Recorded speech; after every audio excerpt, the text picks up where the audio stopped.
Good morning, everyone from San Diego. We're very excited to be here today on our very first live stream of Teradata Dev Talks, AI, Data, and Analytics. I'm very excited to be joined by my amazing co-hosts, colleagues, and developer advocates, Daniel Herrera and Vidhan Bosley. These sessions are a new initiative built by us developer advocates for developers, where we will cover a range of topics in AI, analytics, data science, machine learning, using live demos, conversations, and community insights. Each session will spotlight technologies that you've been wondering about, such as AI agents, LLMs, MCP servers, and Teradata products such as Vantage Cloud, BYOLLM, bring your own large language model, enterprise vector store, and so much more. Today's session is very interesting. Daniel has created an amazing demo that is compact and has a lot of answers to the questions you've been wondering about on how to build AI agents from scratch. Now, before we get started, why don't we start with introductions? Daniel, can you get us started with a quick introduction? Hello, everyone. I'm very happy to be here with two of my favorite people, my colleagues, Janet and Biram.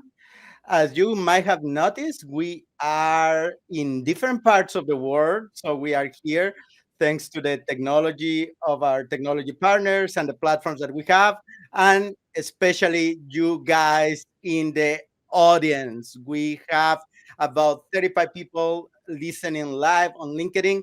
Thank you very much for being there. And well, I'm Daniel. I'm the developer advocate of Teradata based in the EMEA region. I'm based in the rainy Netherlands. Personally, I like sports. I love bouldering and skating. I'm a little bit too old for practicing those sports, but I have a good health insurance, thanks God. I'm also the father of two children. Another reason that I should not be risking myself that much, but well, whatever. And I enjoy learning and sharing what I learned. And that's the reason I enjoy being a developer advocate. Awesome. Thanks so much, Daniel. And a little bit about me on the personal side, outside of my developer advocacy role, I am also a professional mommy, a full-time mommy of two beautiful little girls, a toddler and one on the way. So we're very excited to be expanding our family. Fun fact about me, before becoming a mommy, I was also very adventurous. I used to ride motorcycles, but now that I'm a parent, I'm a bit more cautious. So yeah, that's a little bit about me on the personal side. Vidhan? Thank you, Janet. Hi, everyone. I am Vidhan. Like Daniel and Janet, I'm also a developer advocate. The only difference is that I'm in APJ region. I am based out of India. I love playing and watching football. You all know it as soccer also. And recently on May 25th, the English Premier League ended. And now I'm not sure what I'm going to do with my weekends. So I'm open for any suggestions from you all. I'm also a lover of dogs. I love dogs, but from a distance. I'm not afraid of dogs. It's just that at a certain point of time in my life, I had 5 dogs. One was a huge Rottweiler. The only thing is that what happens after they are not there is something that I'm afraid of. So now I just love them from a distance. I love and enjoy exploring and learning new things, whether it's a place, food, or technology. And my similar exploration and learning led me to AI agents. It's quite amazing how far we have come from using machine learning to solve real world problems like predicting customer churn or detecting fraud, to the rise of large language models that understands and generate human-like language enabling chatbots, summarization, translations, and more. We know LLMs are powerful, but they are passive. They wait for a prompt and return a response. In real-world scenario, we need systems that can take initiatives, interact with tool and APIs, and make decisions and complete tasks end to end. This is what led to the rise of AI agent. a smart system powered by LLM, tools, and memory that can reason, plan, and act on your behalf. Now, to learn more about AI agents, I'm going to hand it over to Daniel. Daniel. Very happy to be here today with this little demo that we prepared a while ago. We have been experimenting with agents for a while, pretty much since the entire AI agent paradigm started to become very popular. Janet wrote actually our first blog on the topic. She used one of the most popular frameworks for building in AI, LangChain, and she had participated in some forums with the LangChain team. And in this specific demo, we decided to take a step back. So, how would you build an agent if you were relying only on the API from your LLM provider? You will have to manage all the program all by yourself.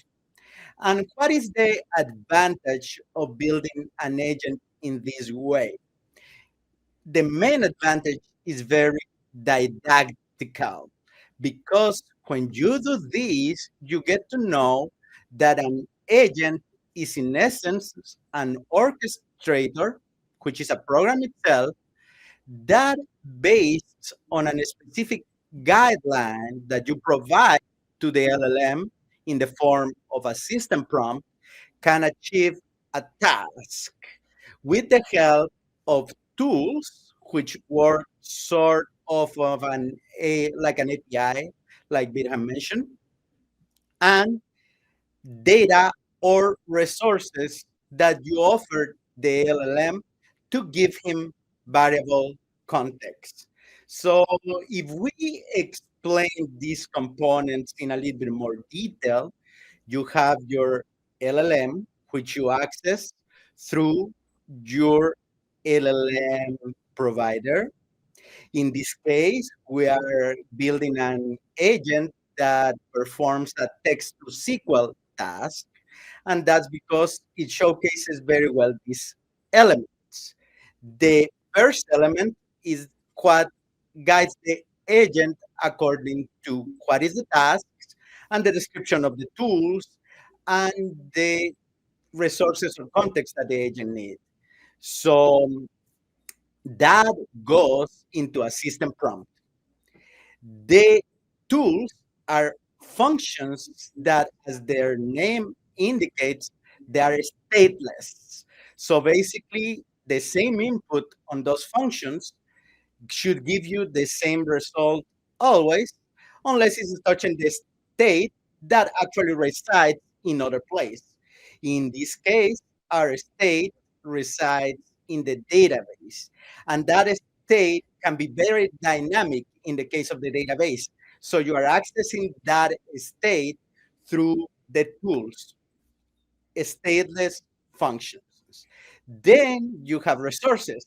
The resources are a little bit similar to the tools in which they provide some context to the LLM, but these resources they are some sort of context that though it can change, it doesn't change very often. In our demo, that resource is the catalog of the data. Without the data catalog, the agent wouldn't know what SQL statements to write in order to solve the business questions that it is receiving in plain English from the user. So you see three very clear components: system prompt, tools, and resources. And all of those components you are getting to interact with each other inside your own program. The main takeaway that I want you to get today is that the agent is not the LLM. The agent is a program that you are writing yourself. And having said all of that and all the framework, we are going to go to the actual demo, and afterwards we are going to have a Q&A session where you can ask your questions, and either me, Miriam, or Janet are going to answer. Let's go to the demo. I will start sharing my screen. For this demo, we are going to start in ClearScape Analytics Experience sign up page, your best way to learn data and experience Teradata. Here, when you sign up, you are going to create an account and then you log in, and that will take you to this screen where you can create an environment. When you create a new environment, it will ask you for a password. Remember that one because it's going to be very important when you interact with the demos. Besides the demo that we are going to be running today, there are a myriad of demos in ClearScape Analytics Experience where you can learn all the roadmap to understand machine learning and AI. Let's run the demos now. I already have them running here to speed things up. And here we have something that I have prepared beforehand. So when you open the Jupyter environment, you are going to see the folder of use cases with a lot of use cases that already exist and their related notebooks. We are going to go to the AI Data Analyst folder, which I created before. This is something that you will have to create by yourself, and the folder can have any name that you want. So we open the folder, and here I have two files that I have already prepared. One is my actual configuration file for running this demo, because we will need to interact with an LLM. So we need to have access to an API key from a provider of LLMs. And that's what I have here.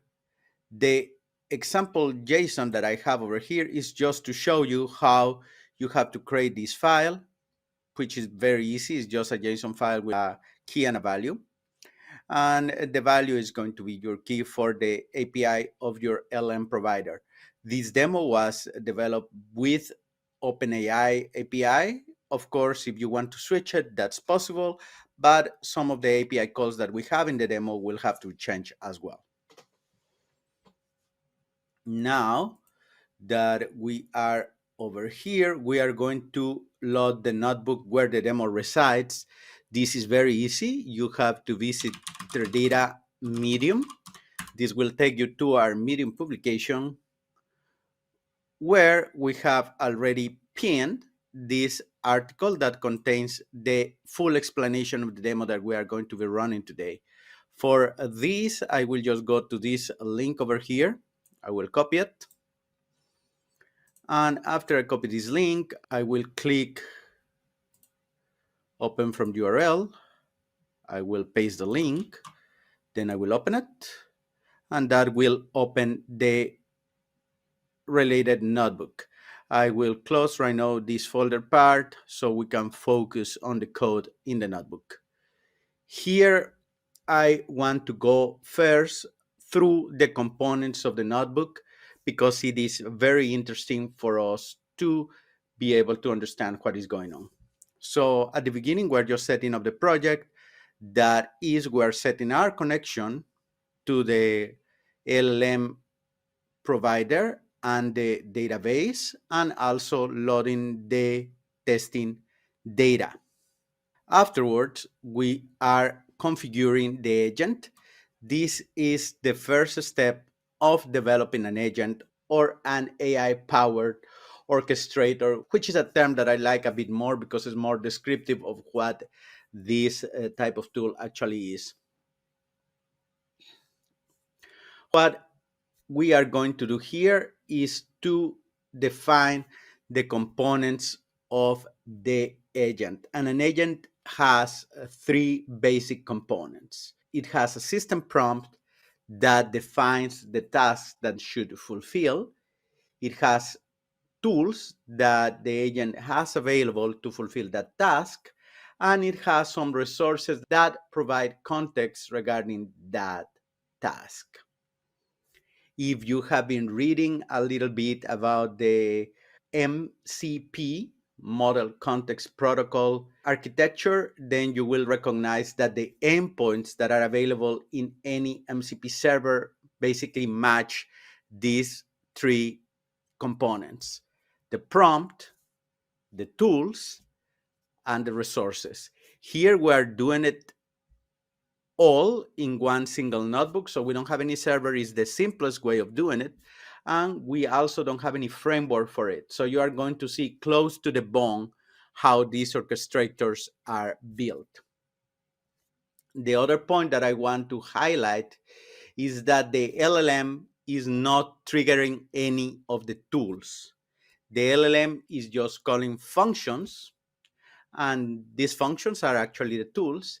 And these tools are being called actually by your program.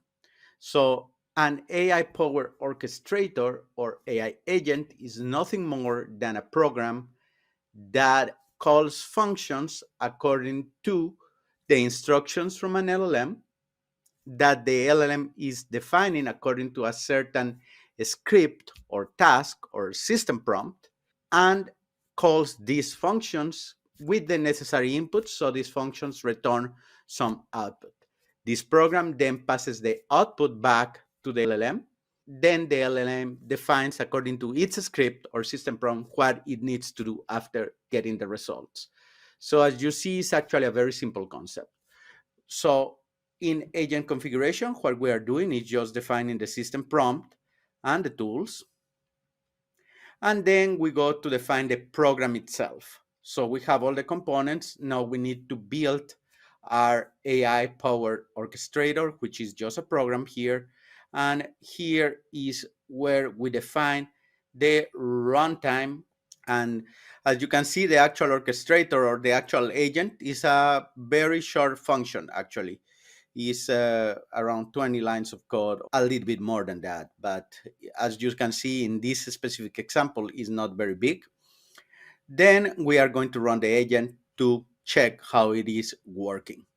Now let's get into it. First, we're going to do our project setup. This is very easy. We are just setting up all the libraries. These libraries are going to load very fast because these libraries are already pre-installed in this environment that I'm running.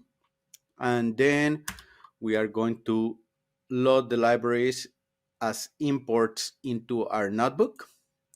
We are going to get the configurations, which is the API key, and we are going to instantiate an OpenAI client with the API key. We have that, so we have access to our LLM. The other component that we need to have access to is the database. So remember that I told you at the beginning that when you create a clear escape analytics experience environment, you have to remember the password. This is the part where you will need it. And this is something that appears in all the notebooks in ClearScape Analytics Experience. So very important, remember your password. Then afterwards, you load the test data. I have already loaded all of this data into my environment here, so I will not run this part. Now, the agent configuration. This is a little bit more interesting to describe. This agent that we are building is going to take questions in plain English and will provide a SQL statement that will be useful to answer those questions, and will run that SQL statement in the database that we have in our Teradata environment, will retrieve some results, and will prepare an answer in plain English again. What is the most difficult part of building a text to SQL application? The most difficult part is to be able to provide the AI tool or the LLM the context of what is the data that is available in the database environment, the semantics. And this can be done in different ways. We are going to do it in a very simple way in this specific demo, where we are going to query the Teradata table dictionary, and we are going to have the expectation, which we know is true, that the names of the tables and the columns in that database are descriptive enough that they contain themselves the semantics to understand what data resides in each column of each table of each database. These might not be true in a more complex environment. So here we are in a lab scenario. And remember that there are other ways to do this. So since we are going to be playing around with the Teradata table dictionary and we want to be able to retrieve a lot of signal and not a lot of noise, we are going to focus our query of that table dictionary on the tables and columns in a specific database, which is this one. This is a list, so to expand on this use case, you can try to add other databases here. Some more tables are going to be queried, and that might give more context to your agent to do more advanced research. Of course, I'm not sure how well that will work when this context grows too big, but I think 2 or 3 databases are going to be performing very similar to how this demo performed. So we are going to define the database that we are going to query, which is these steady retailers. And we are going to select all the tables, columns, and types that are in that specific database. We have it. We are going to query that with this function over here. Now we are going to define the system prompt. This is one of the main components of the agent. If you remember, we have 3 components that we mentioned. We mentioned the system prompt, the tools, and the resources. If you have been paying a lot of attention, you would realize that what we are providing in the case of the schema of the tables in this database, the retailers, that's a resource. And we are offering that resource to the model through the system prompt over here.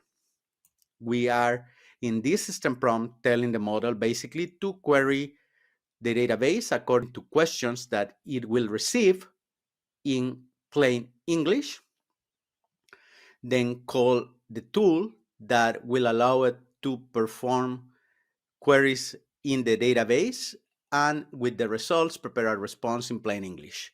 So that's this system prompt over here. And the resource, which is the schema of the database, is being passed in this part over here. So we have the 2 components. We have resources, we have system prompt. We're missing the tools only. And for the tools, those are functions. So the agent should be able to call these functions and pass the right parameters when these functions are called. And for this, we are going to have a helping function here that will distill of any given function its required parameters and the return types of that function, and will store that metadata in a JSON object. This JSON object we can then pass to the LLM, so the LLM will know what are the structures or signatures of all the functions that are available to the model as tools. The helping function that we have here relies on the inspect library of Python that utilizes Python type annotation. Of course, these are just annotations. We all know that Python is dynamically typed, but these annotations are very useful, so the large language model knows the type of the parameters that should be passed to each of the tools. We could pass the metadata or the signature functions to the model directly without a helping function, but that will be very manual.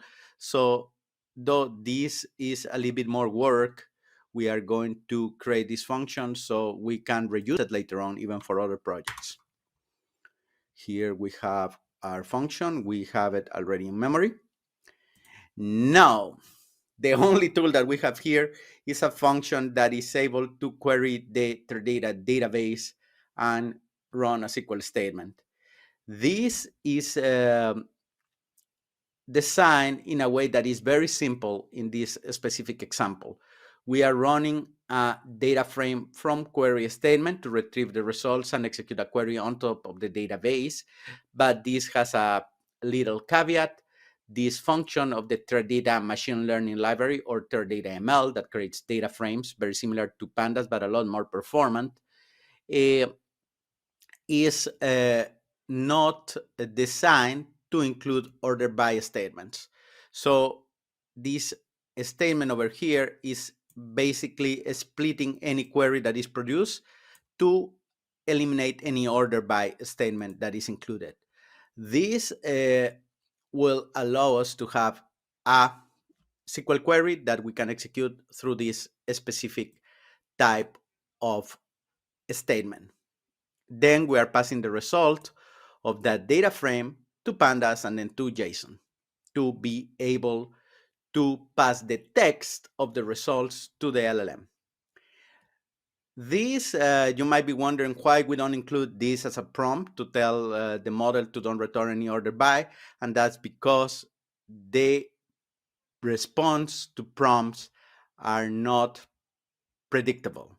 When we can have a simple rule that can take care of things, I would rather to have that simple rule implemented than do a lot of prompt engineering that will not really eliminate 100% of the responses from the LLM.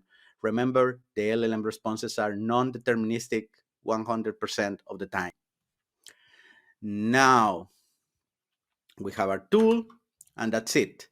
We need to define our runtime, and this is what is a lot of fun. So what we're doing here is we are defining a list of all the tools that are available to our AI-powered orchestrator or agent. And we have this query data database here. And then we are passing this list through this list compression functionality in order to retrieve all the schemas or signatures of the functions. So this is nothing more than a collection of JSON objects. In this case, not a collection, actually, it's just the schema of this specific function or the signature of this specific function. And then we are mapping the name of the function as text to the function as Python object in memory.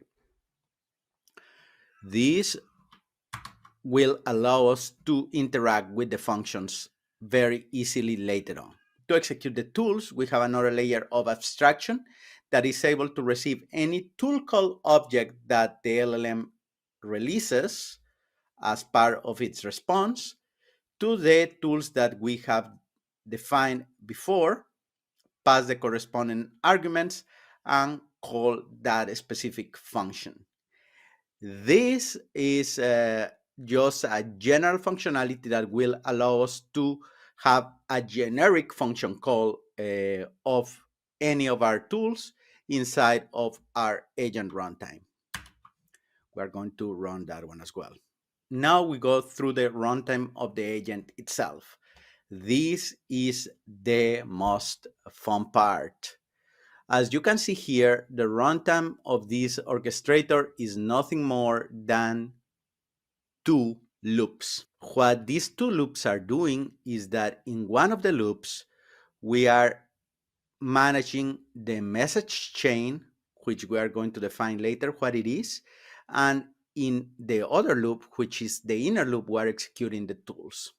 At the beginning, we are going to log in what is the message chain that we have, which in the first iteration is just going to be the message from the user. Then we are going to call the OpenAI API with GPT-4o as the model that we are choosing. And we are sending a system message plus the current message chain. At this moment, only the message of the user. We are sending the tool schemas that we have defined before. So it's the JSON object with all the functions that are available, and a little seed here that will make the model a little bit more predictable. But remember, the model will never be 100% predictable. It's non-deterministic. After this run, we are logging what is the response of the model. So we are going to log everything. And we are getting one message from the model, which is the response of the model itself in choices message. If you have questions about what a choice means and what is the structure, we're going to see it later. But basically, we're getting whatever the model is responding as this message, and we are going to append it to the message chain. If the message has content, that means some specific part of the response of the model is supposed to be shown to the user. We are going to show that. And if the message includes tool calls, which is an object that defines, okay, we're going to call these functions with these parameters, then we are going to proceed to execute those tool calls. And the result, we are going to append to the message chain as well with the name of the tool that we call the tool call ID. Each of these tool calls has an ID so that the LLM can keep track. Okay, I wanted to call this tool as part of my response here. The tool was executed, and this is the result. This is basically just passing this type of context to the model that we already got the result for calling that tool, and it is this or this. That's the function of the tool ID that's been passed back to the model, entering this loop again. The model will check if there is enough information then to answer the initial prompt of the user. Since we're calling only one tool, then basically it's going to be true. The model will respond to the question of the user in plain English. There will be no more tool calls, and that means that it will break, and that's the end of the runtime. So let's do it in real time. We are going to execute. Just let me check if I executed the code here. No, so let's execute it. Now we are going to query the database using our agent.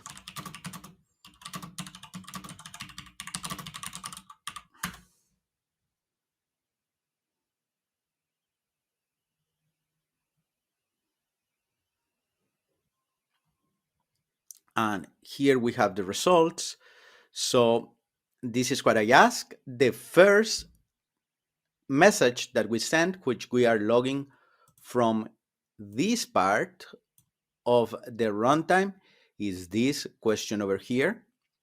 Then after we log that, we are sending a query to the LLM, appending that message to the system message, and we are getting a response from the LLM. We are logging the entire response after this. So this is the response. As you can see here, there is choices. When you query the LLM, you can define an end variable that define how many responses you want to get to the same prompt, and you can set that to more than one. In this case, it's only one, so that's the reason here we are just appending 0 here, and we are just getting one choice over here. So that's the reason. So we have this part over here. I want you to pay attention to this finish reason, which is tool calls. So that means that the LLM needs to call a tool to be able to provide an answer to the user, and is actually responding that there is a tool call that will have this ID. This ID is important because it is the metadata that will allow, after the tool is run and we have responses and we have results, to pass the response or the result back to the LLM, and the LLM will be able to stitch it together to the tool call that it generated thanks to this ID. Then it's saying that the tool that needs to be called is the query Teradata database tool with this SQL query. We are going to append only this part of the choices to the message chain over here. And we have that. The actual response from the LLM here in plain text was this, that is going to run this query Teradata database with the SQL statement. Now, since this one have a tool call here, is going to enter this loop here and will execute the tool call. After it gets a response, it is getting that response here with some of its metadata with the tool call ID that we mentioned before, and the content, which is the result, so the result of executing the SQL query, and is appending those to the message chain over here. The second time that we enter the loop over here, we have all of these. We have the first question from the user, we have the object that we have from the choices, so is all of these up until here, and then we are appending the result of the tool call here with the tool call ID. So as you can see, the LLM can stitch together this tool call that was needed with this call with this tool call response that we have here with this ID. And this is passed as part of the prompt the second time it enters the loop. Now we have a content here, which is the response to the query. So it's the result of the SQL execution. And then after that, we get a response, which is this. The finished reason is stop because the answer to the user can be prepared with these results that we got. And it's saying that the vessel and product is laundry detergent with a total quantity sold of this amount of units.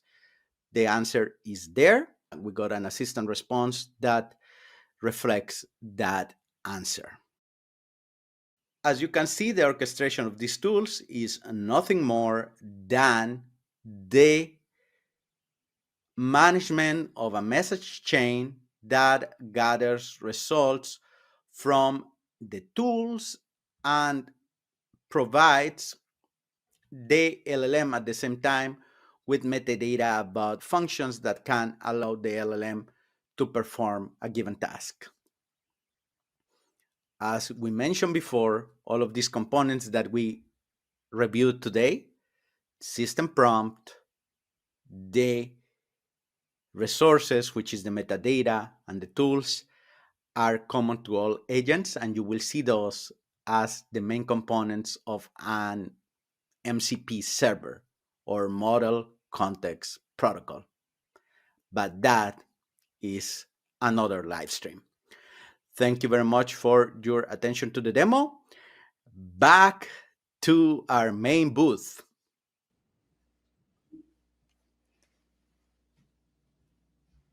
Thank you all so much. Thank you so much, Daniel. That was an amazing demo. And as a quick reminder for everybody that's watching, we have both of these step-by-step tutorials available on our medium.com publication. We have this specific tutorial showing you how to build these AI agents without a framework, and then an additional one using LangChain's framework. So you can compare both takes. Now, this brings me to our Q&A session. So please feel free to drop your questions in the chat, and we will read them out loud and answer them. My question to get us started, Daniel, can you remind us why we would choose to build an AI agent from scratch versus using a framework like LangChain or Crew AI? Yeah, for this demo, it was very important to make it very didactical so people could see how to build one of these tools with the bare bones that are needed. The the frameworks actually offer a lot of scaffolding and a lot of abstraction that is very useful, but it will not be very easy for you to see the message chain or to see how those loops are working under the hood. Which, if you are learning to build agents, I would say first do it with the API like this. I would go even one step ahead. Don't even use all the facilities of the APIs. Try to pass in the prompt your tools, everything. And if you do that, then you will have a very good understanding how to build one of those in productions later on. Awesome. Yeah, thank you, Daniel. Another question is, how can we add long-term memory to these agents? Well, there are different type of resources that you can use for this. You could, for example, have certain documents stored in the database and try to do a similarity there. And that is a good use case actually to use Teradata as a vector store, which if you read one of the blogs that I wrote in the past, and Birham made a very nice video, Teradata has vector store capabilities where you can use documents and query them according to distance metrics, and that can allow you to have some certain memory on this. Other way to do it, and it's a little bit more bare bones and not as nice for certain scenarios, would be to have those memory stored as documents that you retrieve as resources, and maybe that will be very short-term memory because that could be basically just the previous chat that this customer has. And yeah, that's what I can think right now out of the bat. Thanks, Daniel. We have a question from Malik. Can we build an agent that interacts with any database like Oracle, SQL Server, MySQL? Yeah, we definitely can. If you go, I think the links are going to be pasted in the live stream, so you can go to the chat either in YouTube or LinkedIn, and you can see the links. And there you can see the article that explains basically everything that I just explained in the demo. And also that article has the link to the notebook. And the notebook is designed in a way that you run it on a Teradata system, ClearScape Analytics experience, which will shorten a lot on how to understand how it works. So I would recommend you do that first. And then you can refactor the notebook outside of ClearScape Analytics experience and see how you can tweak it with other database that you might want to use, DuckDB or whatever. But it is definitely possible. It will just require a little bit of refactor. Awesome. Thank you, Daniel. And we have a couple folks asking for the Git repos. We'll make sure to post those in the chat as well, the link to the repos. We have another question from Alec. What if the data is not properly structured? Okay, that is, as mentioned, and you might remember that, the most difficult part of performing text to SQL is providing the semantics. Here, we are doing it in a very basic way. We are querying the Teradata table dictionary on the DBC database, and that retrieves the entire list of tables that are in a specific database with all the column names and everything. So that's the context that the specific agent is working with. But I have certain tricks on the test data. It's not really a trick, but the way that the data is modeled is that I have a star schema where all my dimensions and my dimensions facts are properly named with a naming convention that has FCT or DIM as a prefix. So the agent, according to what is the information that the LLM already has, knows that fact links to dimensions with joins, and it will do it that way. Of course, all of those prefixes might not exist in a system that you have. That's where you might need to have a semantic layer in the middle to generate a data catalog to make the agent aware with that as a resource to know how the data is structured. But if you don't have that data catalog, as even as simple as we have it here, which is the dictionary of the tables, is not going to work because the agent is not going to know what is the database. It will guess the name of the databases, will guess the name of the tables, and will guess the name of the columns, and it's not going to work. Another way of doing it, and that's another article that we publish in Medium. It's on. I think we have not uploaded that one yet to the Teradata publication because that was an article that I wrote for a DBT meetup here in the Netherlands.